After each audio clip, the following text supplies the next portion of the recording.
ঠাকুরগাঁও জেলায় ৩টি সংসদীয় আসনে ত্রয়োদশ জাতীয় যে সংসদ নির্বাচন, এই নির্বাচনে মোট ২০ জন প্রার্থী প্রতিদ্বন্দ্বিতা করে। তার মধ্যে ঠাকুরগাঁও যে এক আসন রয়েছে, এক আসনে ৩ জন প্রার্থী, ২ আসনে ৭ জন প্রার্থী এবং ৩ আসনে ১০ জন প্রার্থী প্রতিদ্বন্দ্বিতা করে। তার মধ্যে ২০ জনের মধ্যে ১৪ জনেই এই ত্রয়োদশ জাতীয় সংসদ নির্বাচনে তাদের জামানত বাজেয়াপ্ত হয়েছে। এবং যদি আপনাদেরকে বলি, ঠাকুরগাঁও যে সদর আসন রয়েছে, এই সদর আসনে ৩ জন প্রার্থী প্রতিদ্বন্দ্বিতা করেছিলেন। তার মধ্যে যে দাঁড়িপাল্লার একজন এবং ধানের একজন, তারা বাদে আরেকজন প্রার্থী ছিলেন, সেটি হচ্ছে ইসলামী আন্দোলন বাংলাদেশ চরমনাই, সেখানে খাদেমুল ইসলাম।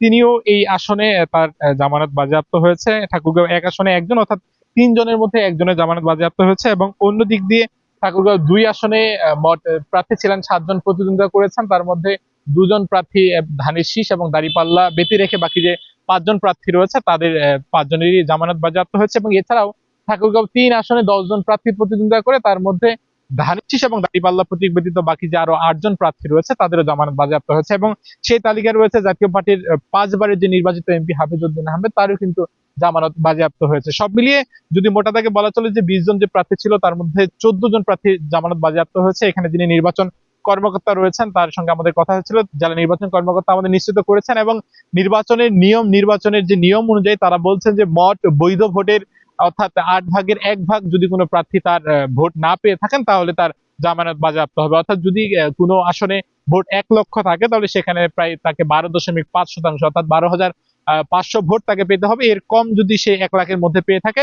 অর্থাৎ ৮ ভাগের ১ ভাগ যদি সে বৈধ ভোট না পেয়ে থাকে, তাহলে তার জামানত বাজেয়াপ্ত হবে। অর্থাৎ যদি মোটা থেকে বলা চলে, ঠাকুরগাঁয়ে মোট ২০ জন প্রার্থী ছিলেন, তার মধ্যে ১৪ জন প্রার্থী তাদের জামানত বাজেয়াপ্ত হয়েছে।